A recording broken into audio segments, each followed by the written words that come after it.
Okay, so we're on Mem-Tes Amud Aleph. We are two lines above the wide lines. When you look at the top, there's about 15 or so lines. We're in the second to last line, the last word of Kahana. So we wrapped up last week.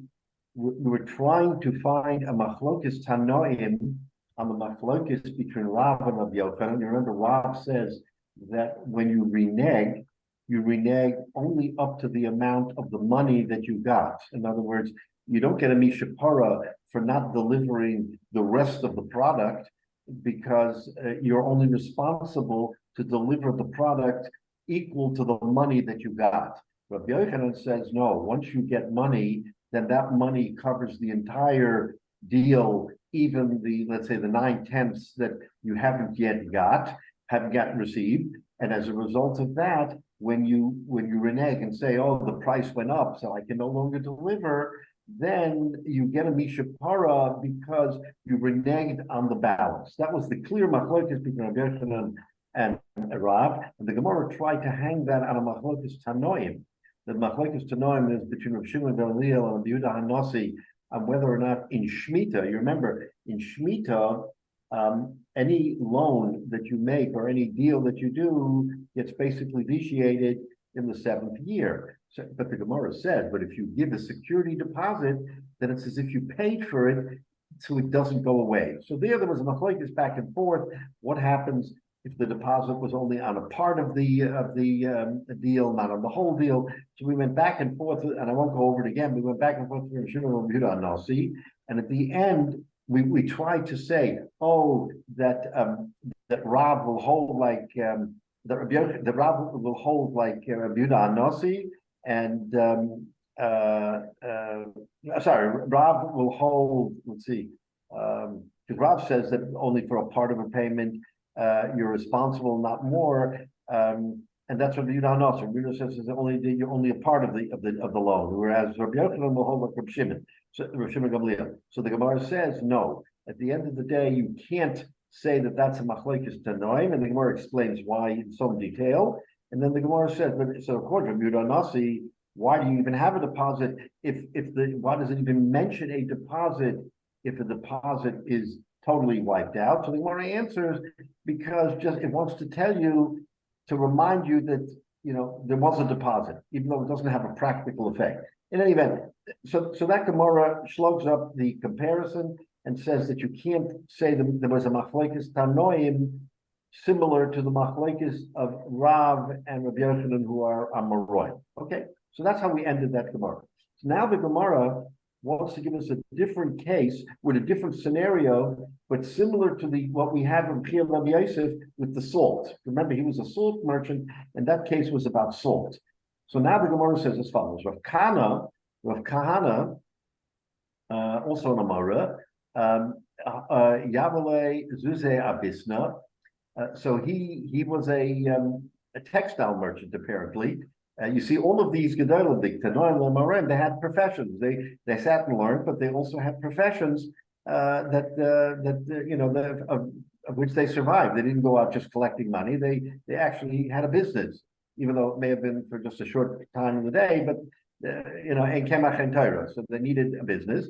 So he was in the textile business. So someone gave him money, abisna, which is a down payment for clothing or for cloth.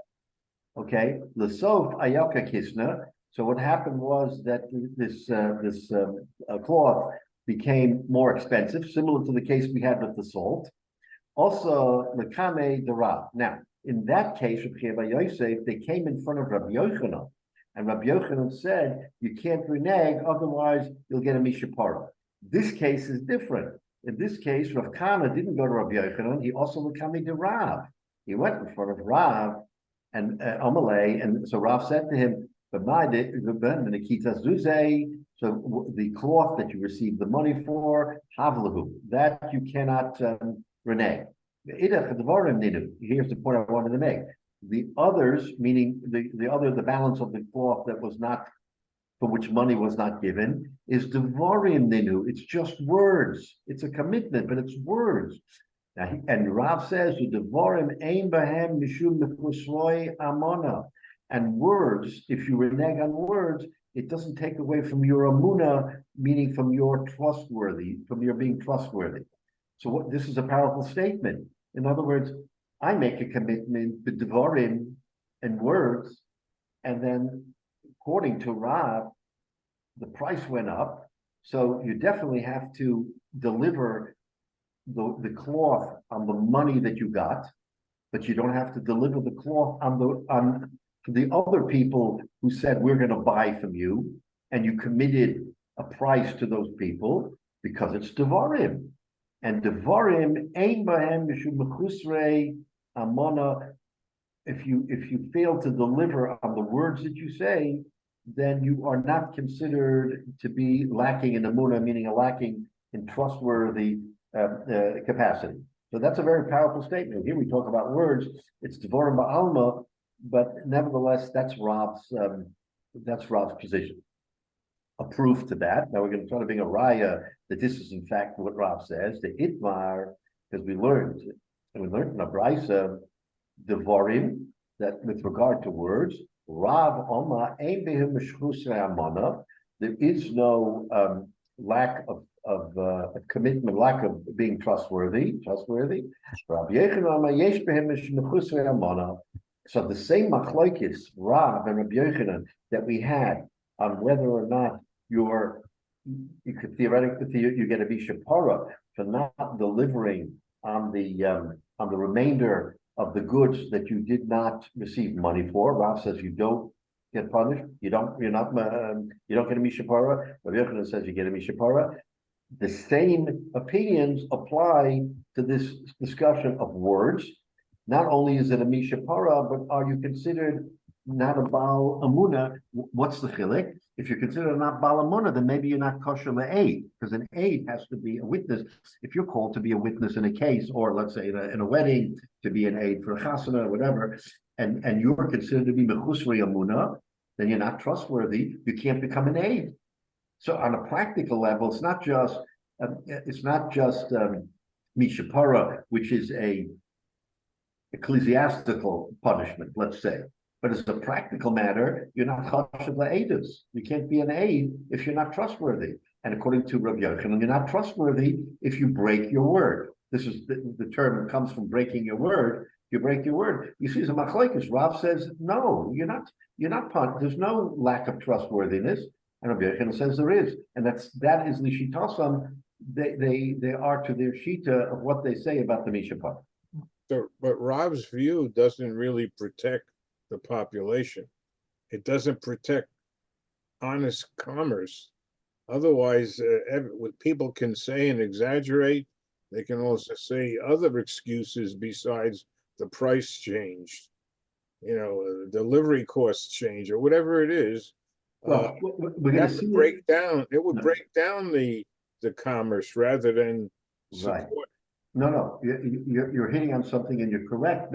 But let me just say, we're going to see in a minute whether even Rav makes a distinction between a random breaking of your word or a breaking of your word because, let's say, there's monetary considerations. Hold it for a minute, because it's not 100% clear. The Gemara is going to tell us according to Rav, you have a whim. I want to break my word, or no, it has to be tied to something specific. But you're correct that according to Rav, there isn't a certainty in commerce, because you can come back under certain circumstances and say, I changed my mind, and therefore that commitment. Now, someone else may have relied on that commitment. Someone may have said, I'm going to buy all these goods at that price, and now I'm going to go out and I'm going to start selling retail, right? He was buying wholesale from this fellow, and he was going to buy a lump sum for, let's say, a certain amount of money, and he had mecheshbon. Now he's going to go sell it retail to a whole bunch of people, and all of a sudden his pipeline dries up, and he can't sell. Those people can't even, the people relying on him can't get the goods because he's not getting it from the source. If Kana says, sorry, I can't help you. The price of cloth went up. I can't deliver. So you're right. So it is a very big issue in commerce. There's no question about it. The notion that the down payment is tantamount to being a loan, or is considered a loan, How does that work? Is that just, you just have use of the object? How does that work out? I'm not, I'm a little confused. So you're thinking according to Rabbi Yochanan, who says that the down payment is for the whole purchase, not just the equivalent amount of goods for that money. For instance, the whole purchase is for $1,000, and that's what he's relying on, and he gives them $100. So it's not so much. We won't call it a loan. We'll call it a security interest. He gives them a security interest, which you will interpret, say, oh, it's a down payment to a loan of $1,000, and with that, I'm going to acquire everything. So that's Rabbi Yochanan's view. Rabbi Yochanan's view is, I've already bought the whole thing because that $100 was the security for the $1,000, and therefore you should give it to me. That's Rabbi Yochanan's view, and basically that's why he takes this strong opinion. I'm going to give you a mishapara. I'm going to give you all. I'm not going to be. You're not trustworthy. You can't be a witness. And Rav comes along and says, well, wait a minute. Well, let's not get ahead of ourselves. All we have in reality is what's in front of us: $100, $100 worth of schira, worth of goods. That's all we have in front of us. The rest is just commitments, words. And that's the machlekes. Rav says that words alone can't make the deal. Now, did he make a kinyan? Did he do other things? So apparently that didn't happen here. He put down $100 and that was it, right? So since he didn't make mashicha or a hagbah or any kinyan on the remainder of the goods could have been sitting in a warehouse somewhere else. Not even here. So he didn't even have access to it. Let's say, according to Rabbi Yochanan, the seller didn't have access to it. It was in a warehouse somewhere down the road, and someone was going to bring the warehouse to him and deliver it to him. Okay, so everybody's dependent on everybody else, but so Rabbi Yochanan says that's okay. That's what commerce is, that's what commitment is. And Rav takes a different view. He says, no, you can't hold the seller liable for everything else that's going to happen later, because there was no kinyan, no mashicha, no hagbah. All we know is he got $100 and he owes $100 worth of produce, or $100 worth of cloth in this case. That's all. That's all there is in front of us. So how can you're building a building on a sliding piece of dirt that doesn't have keel, it has no roots to it. That's why you can't say he's not trustworthy. He doesn't get a mishapara because none of those things really happen. That's really the contrast between Rav and Rabbi Yochanan. Now you can pick your side. You can say, well, Rav seems right because of that, or Rabbi Yochanan seems right because, after all, it seems like that's the right thing to do. But you see that according to Rav, you're not even slapped on the wrist and to be considered an untrustworthy person. You can be the biggest tzaddik. You're trustworthy like everybody else. Anyway, so that's Thank you. Yeah. Okay, so that's the machlekes here in detail between Rav and Rabbi Yochanan. Comes the Gemara and says Meisavei. So now the Gemara is going to want to ask a kasha on Rav's view, the view that you're being more makel, that you're being more lenient. Meisavei, I'll ask you a kasha. So from another brisa, we have another brisa. It says as follows: Rabbi Yossi Rabbi Yehuda, Rabbi Yossi Rabbi Yehuda says, Ma Talmud Loma Hin Tzedek. So so we're going to talk about something now that I just want to read. There's a pasuk in Vayikra that we should really familiarize ourselves before we start this Gemara. So this is in Parshas Kedoshim, where the Torah tells this is for a businessman, right? That you have to be honest in your business. What does that mean? Moznei Tzedek. So here's a list of things that a businessman has to be particularly careful. Moznei Tzedek, you have to have scales that are honest, meaning, for weights, right? Avnei Tzedek. You have to have scales, weights, Ephas Tzedek. Those are different kind of measures that have to be Tzedek, and that's for dry goods. The Hin Tzedek, and also for liquid measures. In other words, the Torah in 4 different instances tells us how important it is for a businessman who is using weights and measures, like, to weigh goods. That's how he charges based on the weight, that you have to have correct scales, and your scales cannot be corrupt. So we know from the Torah that that it's very, very, very particular on people who are doing business, that whether it's weight or whatever the measure is, it has to be correct. So those are 4 different things: Mosne Tzedek, Avnei Tzedek, Ephas Tzedek, Vehin Tzedek. Okay, so those are the 4 different things. Now, that's the pasuk in Vayikra. Now let's look at the Gemara. The Gemara here says, Rabbi Yehuda says in the Brisa, Ma Talmud Lo Vehin Tzedek. What is the chiddush of Hin Tzedek? Hin Tzedek was the 4th of the 4. You already gave us weights and measures and dry goods. What is Hin Tzedek? Why do you have to repeat Hin Tzedek? A hin, when it came to measurements, a hin was part of an ephah. So let's take a look at Rashi. Hin b'chlal ephah. Okay, it's the third of the small lines up in the top there by Rashi. The hin is Yud Beis Lugin, 12 Lugin. The ephah Shlosha Soin, and the ephah is 3 Soin, which is Aleph Ayin Beis, 72 Lugin. So all we're talking about is measuring for Lugin. Why do you repeat it? Ephah is bigger. You have ephah, you have a hin in ephah. Why do you need a hin and an ephah? The Torah doesn't have extra words. If the Torah says ephah and then hin, there must be a reason why it's saying hin, even though hin is part of an ephah as far as measurements go. So says the Gemara. So correct the Gemara. Ask a hin. So why do you need it? Says the Gemara. No, there's a reason why you say. What is the reason? Hin is a play on words for hain. Hain means yes. Yes. So the Torah says hin, which could be a Greek sieve for hain. So your yes has to be correct, right? V'lav shalcha tzedek, and we learn from that your no has to be correct. Now the Torah is telling us something different. It's not just about weights or measurements. If you make a commitment in business for yes, then yes has to be yes, or no has to be no. You can't fool around and say something and then later on say no. Yes, I'm going to give you this purchase for a down payment of $100, and then you say no. No, that has to be it has to be tzedek. It all has to be righteous. That's what we learn from this pasuk. So this is a kasha on Rab. How can Rab say, oh, it's just Dvorim Ba'alma, don't worry about it, it's words, and he's still to remain a trustworthy person because there's nothing behind it? Are you kidding me?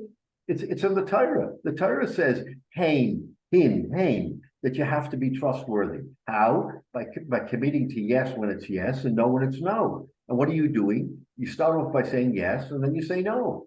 So you're not trustworthy. So this is a direct kasha on Rav from this pasuk, the way he interprets. You see, again, it's like I said in the beginning with the chidah. I mean, sometimes you have to really get into the understanding of the lashon, deep into the lashon of the pasuk to come up with something that isn't apparent. Because here it says hin. Hin is a measurement, it's a liquid measurement. Trek the Gemara, why do I need hin? I have ephah. I don't need to repeat it twice. The Torah says hin is not hin. Hin is hain. Hain means yes. Yes also means no. So if you say yes and no, you got to stick by it, just like you have to stick by your weights and measurements and make sure that they're accurate, that you can't cheat somebody because you have a scale that isn't correct. So too, you can't cheat somebody by saying yes when it's no and no when it's yes. It's a tremendous kasha, right? Beautiful kasha. So this is a kasha on Rav. How can Rav say that there's no issue with devarim, with words? Again, this goes to the whole discussion of words. Words matter. Words matter. There's a famous expressions, right? We know, I mean, words can kill. Saying Lashon Hara can be a terrible thing and it can hurt somebody deeply. oh, what did I do? I just said a few words. No, words have a power to them. You can't just play around. And here, Beferish Apostle, that we learn from Hain, that words have power. Right? So this is the kasha. Omar Abaya. So Abaya is going to come answer the kasha on Rav. What's the answer? No. What it says in the pasuk, Hain, it means that when you say Hain, at the time you're saying Hain, you have to mean it. You can't say the word, I'm going to do this, and say to yourself, yeah, I have no havamina, I'm going to do it. Right? In other words, as you say it, you're already in your mind reneging. That you cannot do. That the pasuk says, Hain, and even Rav admits, Jay, to your point before about whether or not you can just renege without a reason, the answer is you can't. Even according to Rav, who says that if you renege and you have to pay the amount of the money that you have, but you don't owe the rest of it, that's only when something legitimate came to change your mind. You can't just randomly say, "Oh no, I changed my mind. I'm not going to honor the rest of the deal." For instance, a change in price. The price went up, right? That's what we've been saying. The price went up, and now we went, oh, if the price goes up, then it's a change in circumstance. That doesn't mean that at the time you said it, you didn't mean it. Of course you meant it. You meant it 100, 1,000%. I'm going to sell you this linen or this salt or whatever it is for the price that I said, 100%. And the person relied on it. But then there became a change of circumstance. All of a sudden, things changed, and he couldn't afford to sell him at that price. So says the Gemara, no, Rav is really correct. Because what does Rav mean that he says you can renege? He says, if you, in your heart, you believed what you said when you said it, then later if something comes to upend it, then you're still trustworthy. But if you, at the same time that you said it, you say, no way I'm gonna abide by this commitment, but I'm just telling him to make him feel good, or to succor him, or to make him, to induce him to buy from me. Right? In other words, it's what we call a bait and switch. Yeah, I'll give you this for $10 a pound, but the rest of it is $50 a pound. That's a bait and switch. That is paying him. You can't do, and Rav agrees you can't do it. But Rav's machlokes with Rabbi Yochanan is when there is a legitimate reason for change because of, let's say, the price. Then Rav says you may change the deal and you're still trustworthy. And Rabbi Yochanan says no, but at least Rav is being erlich and saying that the fella, he meant it when he said it, that I'm going to give you this for $10. No question about it. But if things change and my circumstance changes, then Rav says, I can agree. It's a very important distinction in the machlokes. And again, to your point, Jay, you can't just randomly, there has to be a reason why you make the change. That's why I said devarim, words, you have to be very careful because even if you hold like Rav that devarim can change, it's only when the change is a legitimate change, as in price increases, not random changes. Okay. Rabbi, yeah, I want to get some clarification. Yes. So, we're talking about a situation, it appears, where there's no stipulation. So if there are criteria established, as we've talked about before, so you're going to put this money on account, and it will hold until unless something changes. Right. That's a stipulation. Right. If there is no such stipulation, is that what we're talking about here? I.e., it goes on and then something changes, but you haven't informed me of the change. So you can't renege until that changes. But, in commerce, I don't know why we don't hold people to be medakdek, and this is a default position. If there's no stipulation, then this is what happens. But other than that, words do matter. So you have to be very careful in any kind of sales arrangement to identify the particulars of the deal. So if you're not, then you're, buyer beware, seller beware. The risk is there. So you have a chazaka because of what's happened, because there's no stipulation. Is that what they're arguing about? So I hear what you're asking. So think of it this way. According to Rob, there wasn't a stipulation. No, he said, I'm selling you $1,000 worth of linen. And the fellow said, well, I only have $100 with me. I'm going to give you $100, right? And That's a stipulation, Rabbi. okay, all right. We're going to call it a stipulation. So they agree. Yes, they agreed that there would be $900 on account, right? And at this particular price. But it was devorim. There was no Kenyan. There was nothing done. Right. It was only devorim. So let's focus on what happened. What is devorim? Is devorim something that can lock in a person regardless of whether a Kenyan was made, which is Rabbi Yochanan's view, or is devorim, yes, I want to do good by you, and I'm saying that I'm going to do good by you, but it's not ironclad because we don't have a deal in place that is irrevocable.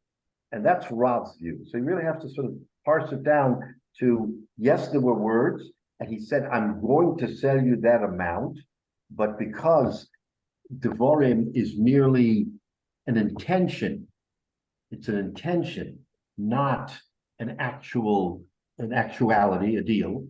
So the intention is good, and we see from the Gemara later on that as long as his intention at the time was completely pure, and he meant it, then that's sufficient for him later to come back and say, I cannot fulfill that intention because of change in price, not a whim, not just because I want more money and I'm taking advantage of you, but here, take a look. You see that the price of linen has skyrocketed and I cannot sell it to you at this amount. So Rabbi, don't broken the action down is whether or not the words, the intentions are sufficient to lock you in even without a kinyan. But so don't the Rabbanim put down force that whenever there's a deal made, you have to include stipulations? They could have mandated that for all deals between people. There has to be some record of stipulations. Well, again, you're right. So at the time of the Amoraim, when they were Mesader all of this, it wasn't as let's call it as sophisticated as we know it to be today. Today, looking at through our lens, we absolutely know what it takes to lock down a deal so that a person cannot later renege. But at the time of the Gemara, again, nothing was so ironclad. That's why you have the machlekes, is because Rabbi, if they were afraid of a mishapora, that's the same thing they could have stipulated. I mean, that is even something that is verbally told to everybody if you do something wrong like that. Right, but Rob doesn't hold to the mishapora. Rob does not hold that it's worthy of a mishapora for reneging for valid reasons. He doesn't. Everybody knew that. He knew it, but he rejected it. He rejected it. He said there is, and that's the whole basis of the machlekes between Rav and Rabbi Yochanan is how serious do we take words? But let's talk about that. Rabbi Yochanan. So actions afterward intimate or imply what was there. So if I put $100 down for $1,000 worth of merchandise, if I end up paying $900 when the first order comes, that is an implication that the 100 is applied and that deal is done and there's no security interest remaining. If I paid $1,000 and left $100 on account, then it's perpetual until the terms change. Sure. So actions can dictate yes. what those words actually meant if it's not stipulated as such explicitly. Right. So I don't understand. And that's Rabbi Yochanan's view. That's exactly Rabbi Yochanan's view. That But actually, Rabbi Yochanan says those words are good regardless. So he would say, if I understood correctly, that the $900 doesn't matter. You still have 100 on account. It continues regardless. right, a security interest, according to Rabbi Yochanan, binds the deal. But that Binds the deal. security interest could be for one transaction or forever. And unless it's stipulated or until terms change, that has to be in the agreement. Unless you're saying that absent all that Rabbi Yochanan's position is from the beginning, that $100 is on account and keeps me buying at this level for whatever, unless I violate the terms, i.e. I don't pay you for the merchandise. Right. So but that is not necessarily the deal. That is imputed, and the only way that's imputed is if nothing's said. So I can understand that position, saying if no other terms are stated, Right. and money is placed on account under halachic law, this is how it works from Rabbi Yochanan's position. But if there are any stipulations other than that, i.e., I change the terms as of a certain point, once I specify those terms, new terms are in. Or is he saying they last forever, you can never undo them? According to Rabbi Yochanan, the latter. In other words, you're now committed. Now, it's when I don't want to say forever, but I mean it certainly it has to be within a reasonable time. I mean, let's say the normal is 3 months, 6 months. I mean, you can't say 3 years later he's going to come and say you still owe me $900 worth of goods because I paid $100 down payment. So now we're getting into the particulars. That's already a more detailed Is the discussion. halacha in accordance with Rabbi Yochanan? Say again? Is the halacha in accordance with Rabbi Yochanan? Is the halacha in accordance with Rabbi Yochanan? So I believe not. I believe the halacha is in accordance with Rav. I'll have to double check al pi halacha what it comes out to, and maybe the Gemara is going to discuss it a little bit further on. But clearly Rabbi Yochanan takes the stronger view, which, or someone asked before. I mean, not to maybe Jay, that there has to be some system in commerce so that it isn't hefker. It can't be just totally hefker that today yes, tomorrow no. So Rabbi Yochanan's position is really one that is, it's seichelic, because that's what perpetuates commerce. Rav, on the other hand, is coming in and saying that he sides with the seller, that the seller is the one who is moving commerce, and if things change, you have to give the seller the leeway. Otherwise, who's going to sell? In other words, it's the same thing about a lender. If you don't give the lender certain protections, who is going to lend if you don't give them protections? So I think it's dependent on what view you look at. Who are we trying to protect in commerce? The seller or the buyer? Isn't it both? But how do you accommodate both in one? By forcing, as Jay said before, by forcing stipulations on everything, so it's not ambiguous. And the result of that is that Lamaisa today, shtoros are written with stipulations. You're 100% right. What the Gemara lacked in being able to tell us that there were stipulations over the course of time, just like everything was done on the back of a napkin. Today we have shtoros. We have, in other words, today we are the outgrowth of what the Gemara is telling us happened 2,000 years ago. Is that today the system is much tighter controlled, and we know today we don't even need today to vitiate yovel or to vitiate Shemitah. We have heter iskes, we have all kinds of different shtoros that allow us in commerce to deal, right? So we've evolved. You're asking, is the halacha like Rabbi Yochanan back in the day? And I believe it was Rav, but again, I can't tell you with certainty unless I take another look. But the fact of the matter is that those are two sides of the same coin at that time. Who are we protecting? Are we protecting the seller, or are we more protective of the buyer? And that's what that machlokes is. So we're going to see again. The Gemara will continue on a little bit further. We may get some clarity, but that is the point. The point is, Halakha l'maisa, no set of stipulations can cover every conceivable contingency. It's not possible. Right. So at what point do you So do you what you have to do- validly what you you validly do- fall back on common practice? Right, no, and no, just- absolutely. It's a good question. So what you have to wind up doing is you take all of the stipulations that you have actually put together, and then if something falls in the gray area, in the crack, then you have to extract, or you have to, from the actual stipulations, what do we mean? In other words, if it isn't specifically spoken, then you have to say, well, what's the intent? So then we go into intent, and we know intent is a big thing. What do you mean? What does the buyer mean? What does the buyer intend? What does the seller intend? That's what we have to do, even the halacha. And what does a bezdin do? If a bezdin has a situation where this guy says this guy says that, and on the face of it, you don't have a black and white answer, then they have to, right? They have to extract from the agreement what was meant, what was the intent. That's all you can do. I think I hate to use Rabbi, this one as an example, but as we learned from our college presidents, that there's context also. There's context, right? Exactly right. You have to have context. Rabbi, that the fact that there's an expression today called an ironclad contract Ironclad, right? means that there are still so many unpredictable circumstances that it takes high-priced legal talent on both sides either to make an ironclad contract or to break.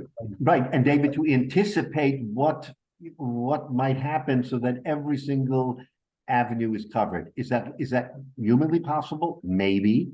I know that from my experience in contracts and everything else, that there can always pop up a certain gray area of what was meant here. That's not quite exactly what the contract speaks to. So how do we interpret it? And that's where it becomes, that's why you have legal, the legal profession to help us understand that when you say X, and you say Y, well, what happens if there's a little space between X and Y? What does it mean? So that's what the machlokes here is. I mean, Rav and Rabbi Yochanan are both agreeing, by the way.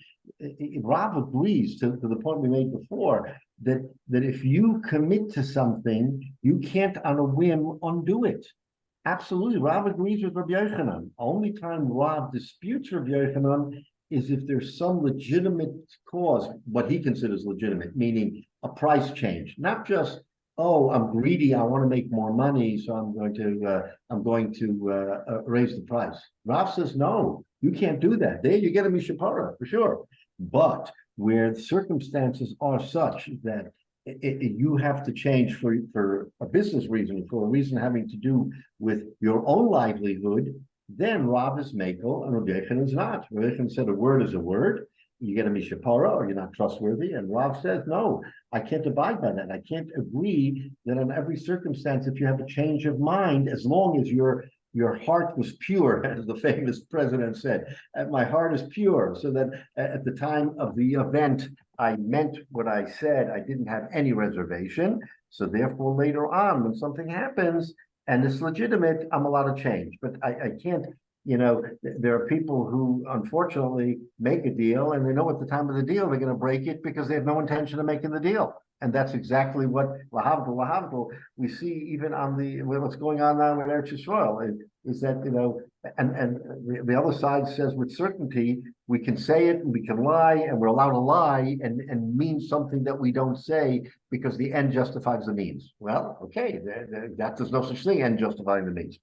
In any event, I understand, Michael, your frustration sometimes when because there's a lot of open interpretation here, and why could they not just have been more clear on what they meant? And that's perhaps if that were the case, we wouldn't have a Gemara, we wouldn't have to do a Shak Levatarian, we wouldn't have what to debate because we wouldn't have ambiguity. Ambiguity is really the life source of the Gemara, right? And sometimes we come to an ambiguity we can't answer, and we say Teku. I give up. I can't answer you. But here, Baruch Hashem, we're able to give an answer. Now, whether it's the Rav, the halacha, we'll have to delve a little further who the halacha is like. But in any event, so the Gemara wants to give a teretz that you can really understand Rav. That Rav he disputes Rabbi Yochanan only where there are changed circumstance that doesn't allow for him to commit. Right. So now Okay, so we answered that kasha. The Gemara now, we'll just continue here, wants to give another kasha on Rav, on his view. So today's whole focus is on Rav's view of whether or not you can renege. Ella Mashkin the Nocket, track the Gemara that no, I'm sorry.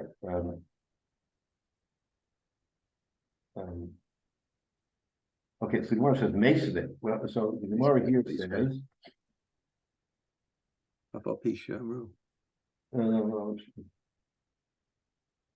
Okay, Mesaveh. So another kasha on Rav. Rab Shimon, and we've had Rab Shimon before, right? Rab Shimon Oimer Afal Pi Sha'omru. Even though we say, this is from our Mishnah, but there's another brisa. Even though we say Talis Kona Dinazar, that a talis, if you make the kinyan on the talis, then it's kona. It acquires the dinar zahav. Remember, dinar zahav. We had a question whether it was money or goods. So we said that with regard to silver, it's goods, but with regard to other goods, it is money. So our Mishnah says it, and Rav Shimon brings down a brisa. Talis kona dinar zahav. That if you exchange talis for dinar zahav and you make a kinyan on the talis, the dinar zahav is automatically acquired. But the ain't dinar zahav going to talis. But a dinar zahav is not going to talis, which makes sense because if we consider dinar zahav to be money here, money can't make the deal. We've said this hundreds of times. It has to be the chayfetz, the fruit. Mikol mokom, says Reb Shimon, kach halacha. But in any event, even if you make the kinyan, right, and then you renege, the halacha is you're allowed to renege. What does that mean? In other words, if you renege, if you exchange the money, and you may get a mishapara or who knows whatever, but halachically speaking, you are allowed to renege. Aval Amru, Mishapora, Manchadora Mabul, Manchadora Flaga, who also live from Menashe on Megdegura. And that's also the Lashon of our Mishnah. But in this Brisa, Rab Shimon says specifically that, because it doesn't enumerate Rab Shimon in the Mishnah. The Mishnah doesn't say it in Rab Shimon's name, and Rab Shimon is saying the same thing as the Mishnah, but he says it in a separate Brisa, that the halacha is that you are allowed to renege, right? So now he'll get a mishapara, okay? But in principle, Rab Shimon says that if you make the commitment, you shouldn't renege. That's a kasha on Rav, because Rav says without reservation you can renege. So Rab Shimon's brisa, even though the halacha is later that you can renege, but you shouldn't renege once you've made the commitment in the brisa that he quotes. And that's opposite to Rav. The Gemara wants to ask a kasha, how can Rav say that Devarim doesn't matter and that you can renege on words? We see another brisa brought down by Reb Shimon, and Reb Shimon says that you can't renege. You're not supposed to renege. So how do we understand Rav? So again, we asked this kasha before we gave a teretz. So the Gemara wants to give a teretz that remember Rav is an Amora, Rav and Rav Yechon are Amoras. So we want to say that Rav is not saying something of his own, but he's quoting from what is a machlokes tanoim. And remember again that the further back you go in time, the stronger the halachic implications. If you can hang your hat on a Tana instead of an Amora, then that's better, because it goes further. The further back, the closer you get to the Torah, to the actual source, the stronger the view. So the Gemara now says, no, it's not a kasha on Rav. Why? Because Tanoi, it's a machlokes Tanoi. This machlokes Rav and Rabbi Yochanan is a Tanoi machlokes. Why? Because we learned in the Mishnah, Masab Rabbi Yochanan ben Masya. There was this Rabbi Yochanan ben Masya, she'amar lifno. He said to his son, "Say his cholonu poalim." Okay, we have, again, so Rav Massi was also a businessman, and he had a field that he had to harvest or cultivate. He said to his son, say, "Uschor lona polim, go get us hire workers to be able to work on the field." Halach uposek lehem mazonos. So the son was a good boy, and he went out and he found the workers, and just on his own, he committed that to the workers that they would get food to eat as part of the job. Okay, on his own, he said it. The pasuk lehem mazonos, and he agreed to give them food. He told his father what he did. Okay, Abba, I came, I got you wonderful workers, but I committed them to give them food. So the father says, Beni, this is sort of a grand statement.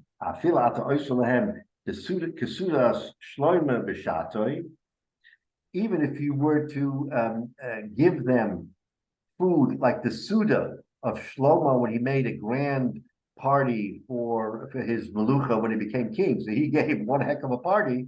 So he says to his son, even if you committed to give them that kind of food, lo yotzu yedei voskla imahem, you haven't met your obligation to them, to those workers. Why? Shehem b'nei Avram Yitzchak Yaakov. Because those workers, assuming they were Jewish workers that he hired, they are the children of Avram, Yitzchak, and Yaakov, right? And for children of Avram, Yitzchak, and Yaakov, there's nothing that you can't do for them. You have to give them beyond what you would do for yourself. So here you think you're just going to give them some food. Wait a minute, you now committed to give them a Suda on top of a Suda on top of a Suda. So like, what have you really, what have you accomplished here? You've given them, made a commitment. Can you even live by the commitment? This is what he's telling his son. Can you live by the commitment? Says the Gemara, the commentary on the Brisa, the Mishnah,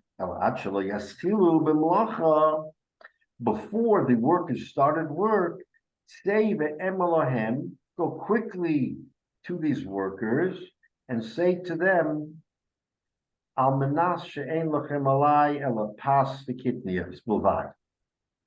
what I said when I said I'm going to give you food, I want to clarify. He's saying this to the workers now, the son is. I want to clarify that what I meant is that I'm going to feed you bread and beans. Okay? So at the beginning, he said he was going to give them mazonos, and the father said, since it was open-ended, and you said mazonos, you have now committed yourself, not even to Shlomo HaMelech, but to Avram, Yitzchak, and Yaakov. You have to treat them like you wouldn't even treat your own family. You have to give them mikol tu. Like, what have you done? So he said, quickly run out before they start work. This is important. Before they start work, and clarify what you meant. What did you mean when you said, I'm going to give you food? Okay, that's the story. Now, we want to extrapolate from this a machlokes tanoim between the same machlokes and Rabbi Hyatt. What's the machlokes?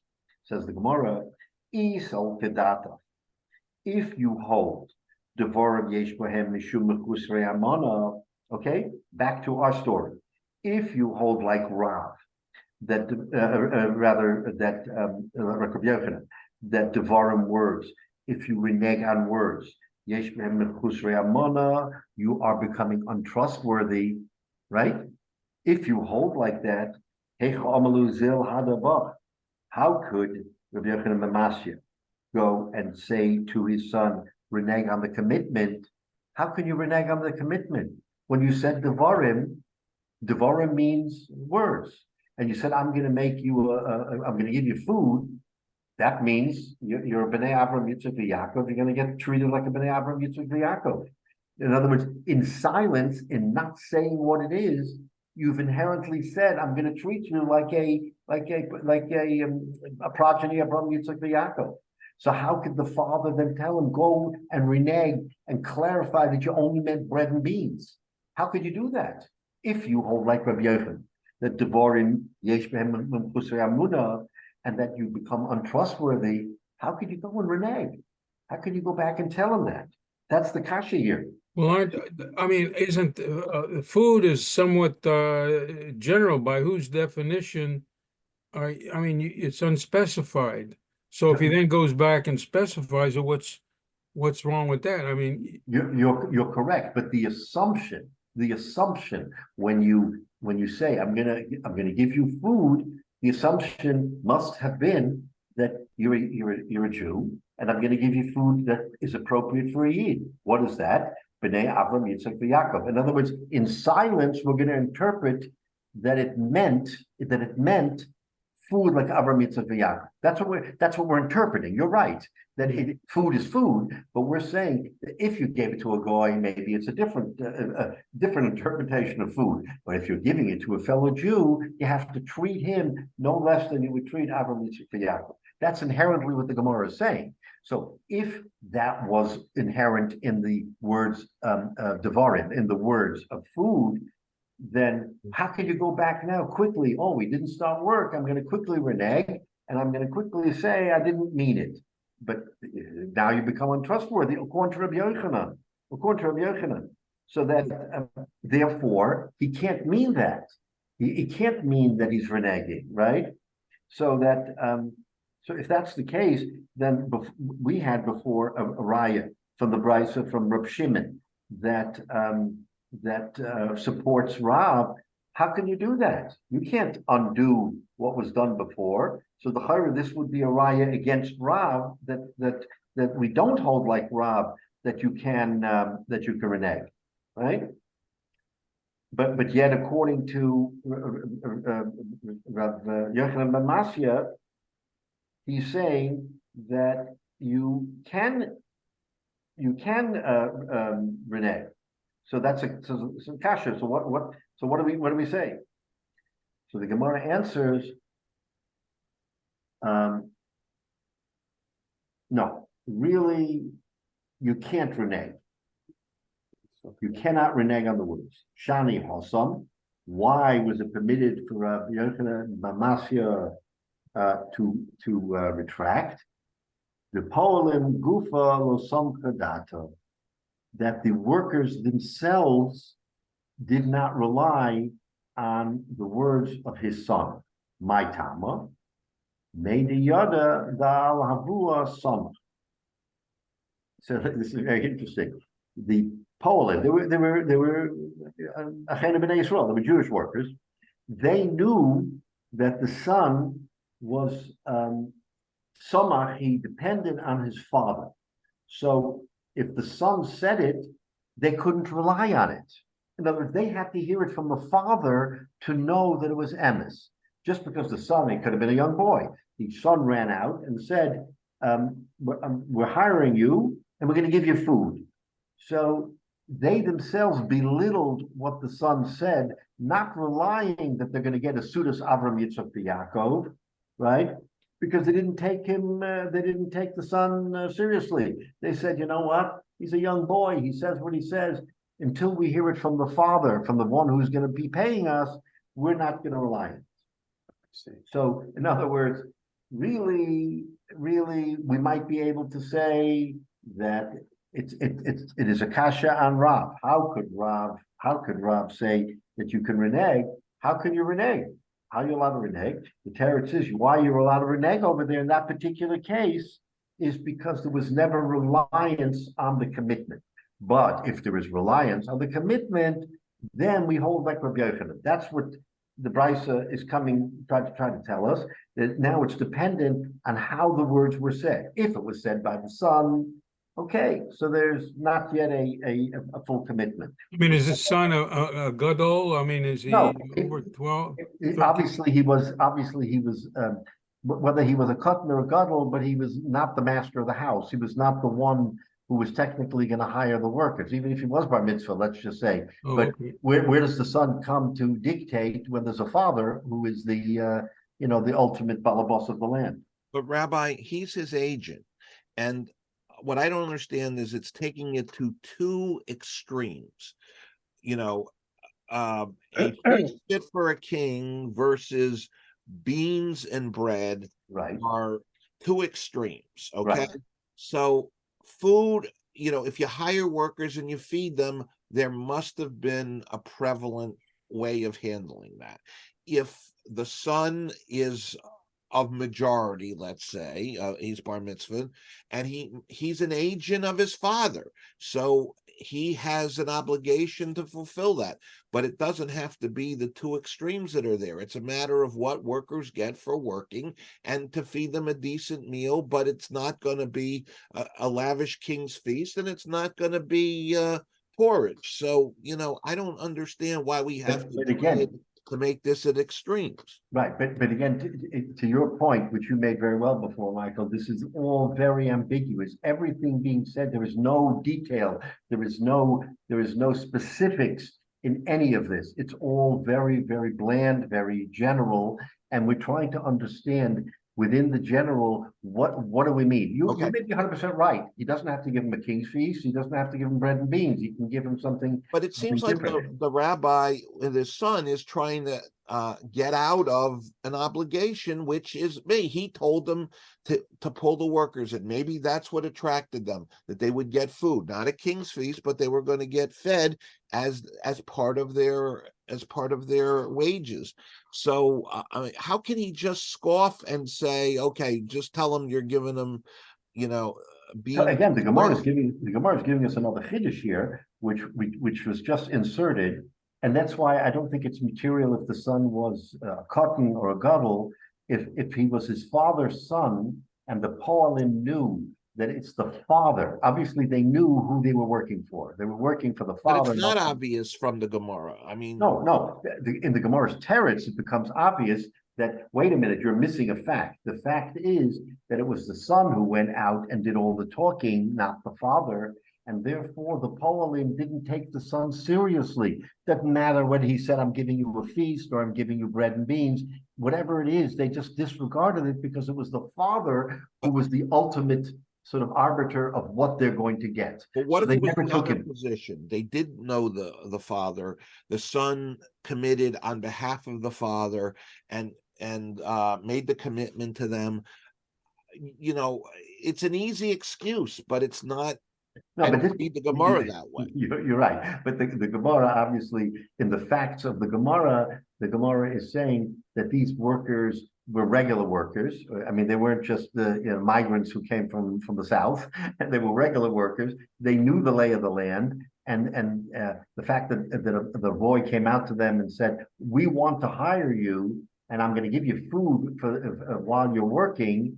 These migrants or these workers said, you know what? Okay, we know the story. We're going to start working. We know that what we're going to get will be dependent not on what the son tells us, but on the father said. But you're right. I mean, if it was a different circumstance, but the Gemara is actually giving us the fact pattern to explain to us why this is not a raya for or against Rav, is because it's a different situation than Rav. It's not a case where a person made a commitment and therefore he reneged on the commitment. No, he never made the commitment. His son did. Now, if it's a practical matter, you want to say, well, this only works if the son is a cotton. Okay, the Gemara doesn't say it, but let's just assume he was a cotton. And if he was a cotton, then they wouldn't hold him to his word anyway. But it seems from the Gemara, it doesn't matter if he was a cotton or a gadol. They knew there was a father who had to give them the final word. However you slice it, they knew it. They must have known it. So if they knew it, they didn't rely.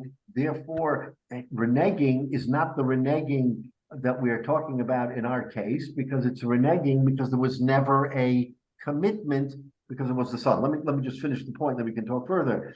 So, Frank the Gemara, Ihachi, if that's the case, that they didn't take him seriously because he was just the son, why does the Gemara have to enunciate specifically? They hadn't yet started working. The father said, go out and tell them clearly it's bread and beans, not Avram, Yitzchak, Yaakov. What does it matter? Even if they started working, if they knew that they were not relying on the son, what does the starting of working have to do with it? That's the Gemara's kasha. So you're telling me that if they didn't start working, then you'll go out and tell them, no, I didn't mean Avram, Yitzchak, Yaakov, I meant bread and beans. Wait a minute, what do I have to do with the other? they never relied on it in the first place, even if they started working and he came out to them, it should be, says the Gemara. So the Gemara says, if they started work, then they did rely, Omru, because they said, that, you know what, we're actually working, which means that the son must have gone back to the father and told the father, this is what I said, and the father approved it. Otherwise, he wouldn't let them to start working. So the chiddush here is that if it was before malacha, then it's possible the son never even committed to the father what he said, and therefore they knew they couldn't rely on the son. They had to wait for the father, and therefore they're not relying that they're going to get Sudas Avram Yitzchak Yaakov.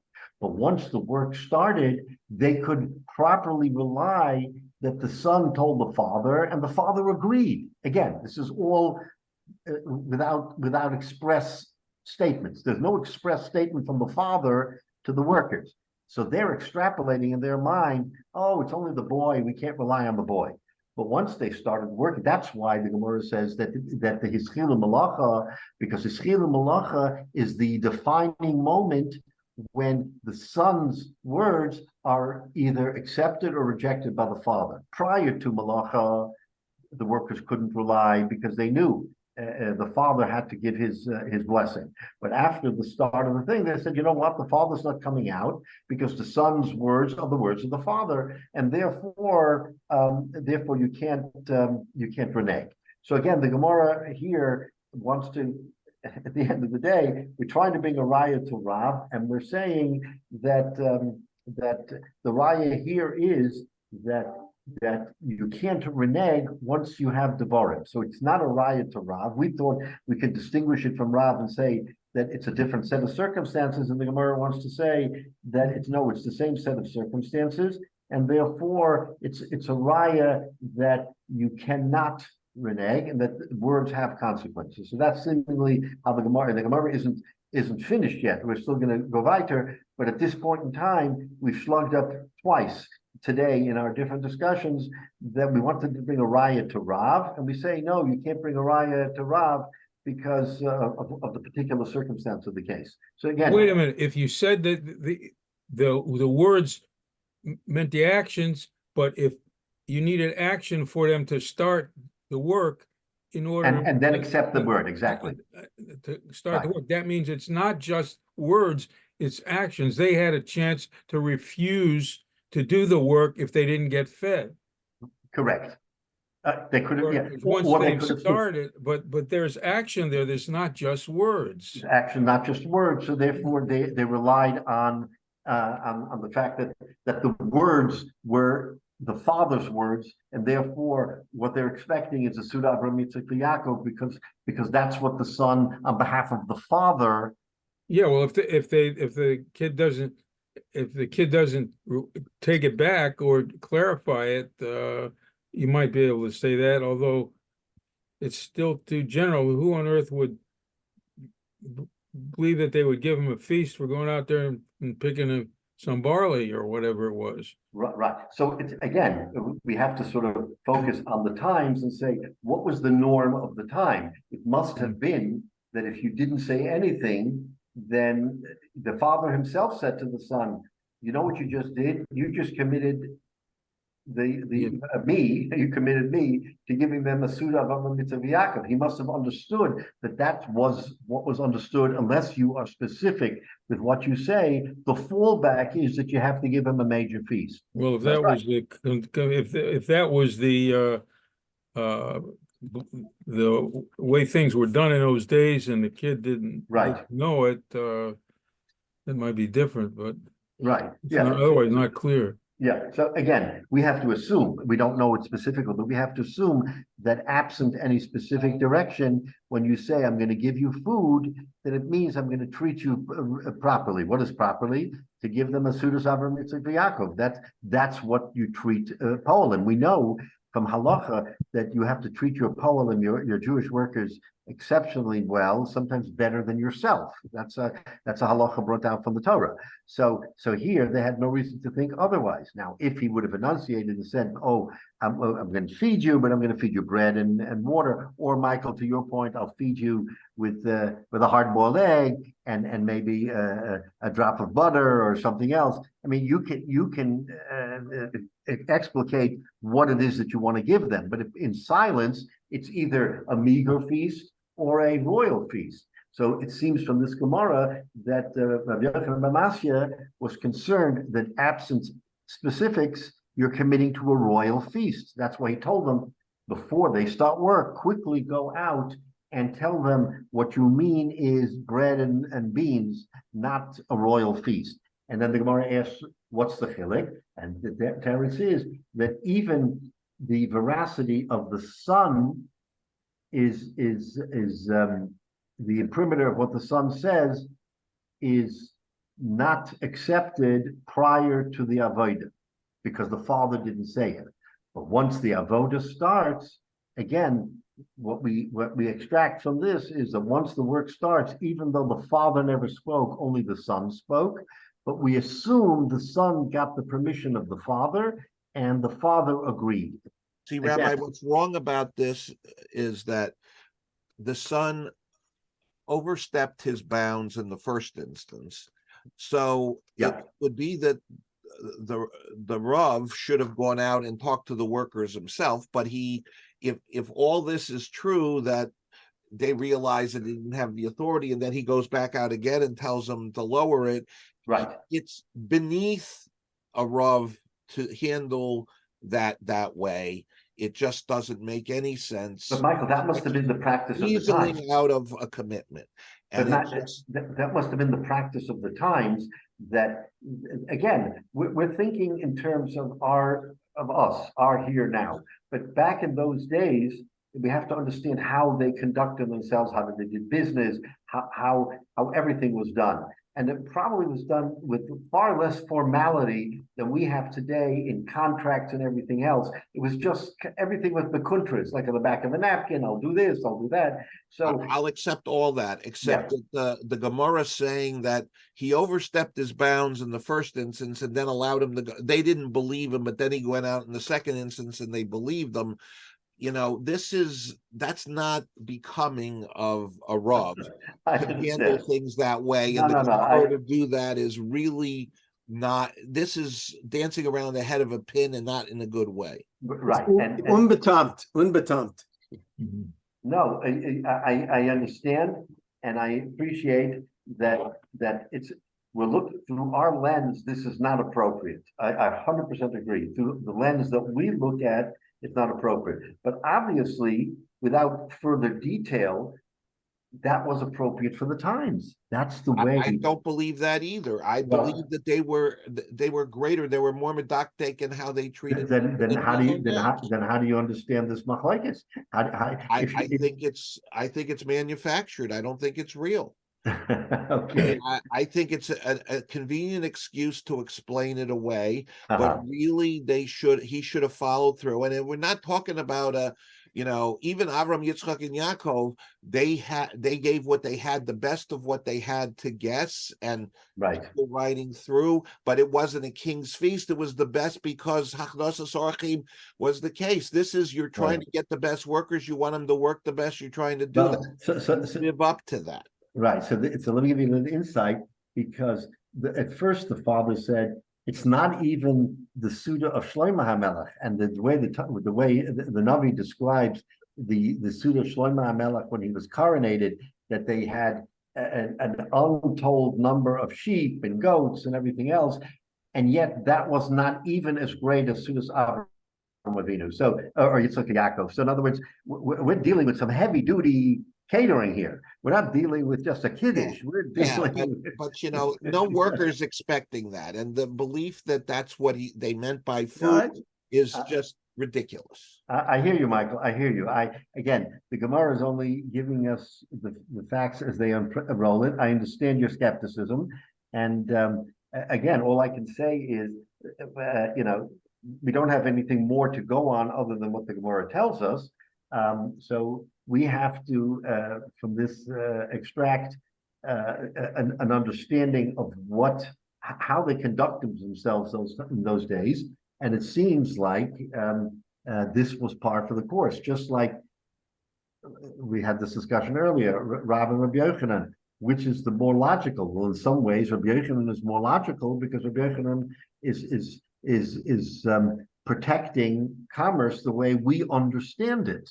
So Rabbi Yochanan should be the Baal Halacha. Yet I believe it's not. I believe it's Rav. But in any event, there has to be more protection and understanding. And the Gemara is again giving us in its infancy, let's just say a look into how you look at a piece of Gemara from both sides without worrying about the halacha and just saying that there are two opinions, and Rav is a mekel, and Rabbi Yochanan is a machmir, as we've seen in other places in Shas, and each one is lishitasa because each one has a legitimate reason for saying his view, regardless of what the halacha is later.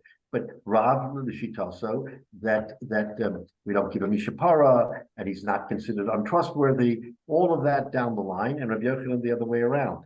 Again, your point is taken. I understand the skepticism, but we just have to some degree, have the amunah that what the Gemara is telling us, face value, is what we have to accept. So maybe a little bit hard to accept what the Poalim were thinking when they started the work, but the Gemara is at least trying to define to us that a ben, a child, a son, cannot speak for his father. The father has to speak. When is that? In the initial stages before any work is done. Once work is done, that becomes the imprimatur that the father agreed. Now, you may not like that particular way of doing business, but obviously, from what the Gemara tells us, that was Rabbi Yochanan ben Masya. Rabbi Yochanan ben Masya said, quickly go out before they will start working and tell them this. Because why? Because if you don't tell them before they start work, then they'll think that I said it and then rely on it, and I cannot do anything about it. So Rabbi Yochanan ben Masya already understood as he was starting out why he said, quickly run out before they start work, because then they'll have to understand that I didn't agree.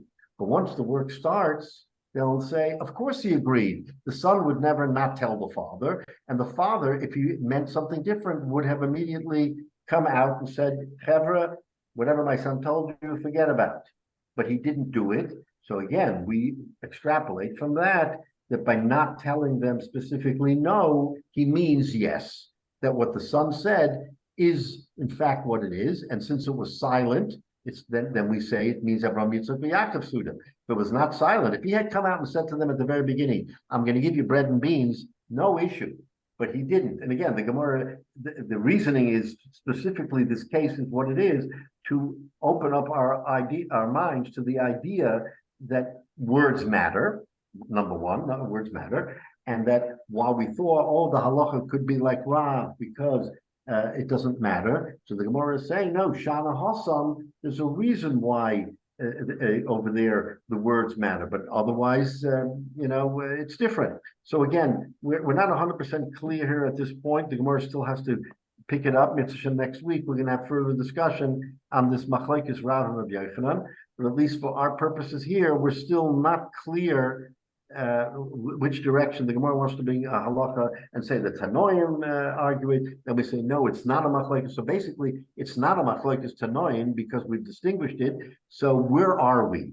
So now the Gemara is going to have to give us further discussion on where we are in this machlekes between Rav and Rabbi Yochanan. But just keep in mind that as we learn this, we're learning it with a big picture in front of us, and understanding that in the times of the Gemara and preceding times, even before, things were not as clear as they are today, which is today we have a Shulchan Aruch, today we have all of this, and today, as we've said before, we're far more exacting in our shtoros and everything that we do. We have evolved over the course of time to understand from our Chazal what we should and shouldn't do. In other words, don't be vague, be specific, because when you're vague, then you have a shas, then you have a whole Gemara that tells you, because of the uncertainties, here's how you have to look at it. Today, we don't have that uncertainty.